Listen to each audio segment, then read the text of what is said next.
John, how are you this week? Hey, Elliot, I'm doing well. Yourself? I'm good too, thanks.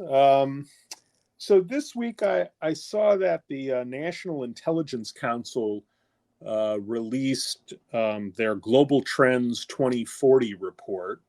I wondered if you'd seen that. Yeah, I've seen it.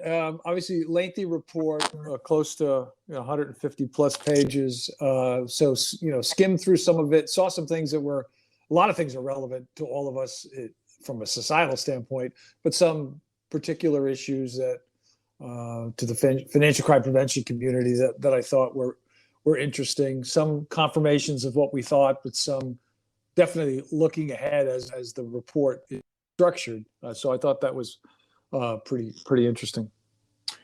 Yeah, I agree. Just for our listeners' background, so the National Intelligence Council supports the Director of National Intelligence, and they do a lot of long-term strategic analysis, which, of course, this report looking out to 2040 does.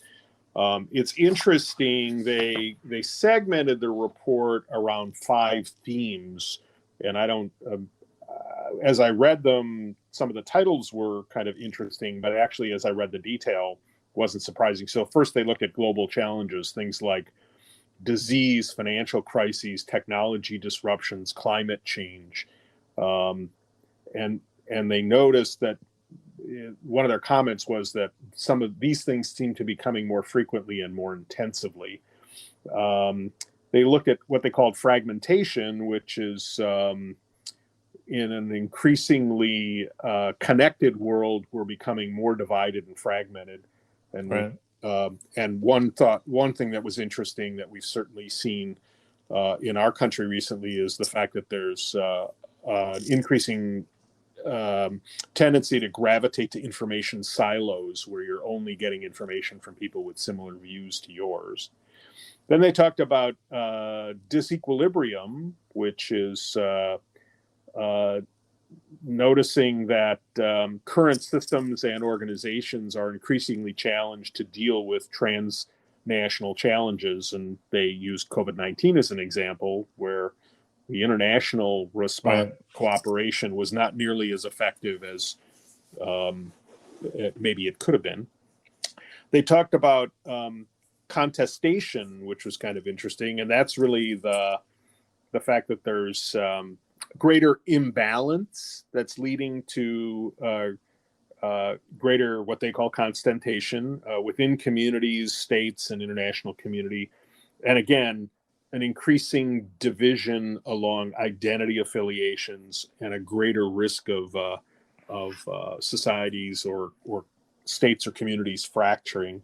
And then they talked about adaptation, which is kind of the imperative plus the advantages, and they're where some communities or nations might be able to adapt to climate change better. That will give them an advantage going forward. Same thing with countries that have more technology may give them an adaptive edge, and then countries with older populations may have, because of demographics, may have a disadvantage. So that was an interesting kind of 5-dimensional look at the world. This isn't an effort to predict, but it is an effort to look at potential future states, which for policy planning and contingency planning is important. But I know one of the things they looked at is the future of terrorism, and that really follows on a topic that you and I have talked about on a regular basis on this podcast. What did you see there? Right. Yeah. And again, sort of a confirmation plus, right? They talk about extreme organizations on the left or the right that will continue to promote issues like racism, anti-government, environmentalism. And that's not going to just happen here, which it's already happening, but Europe and Latin America and maybe other regions. The other part of it that I thought was interesting, we've talked a bit about technology, and obviously our company is working closely with one of our new partners, Arachnis.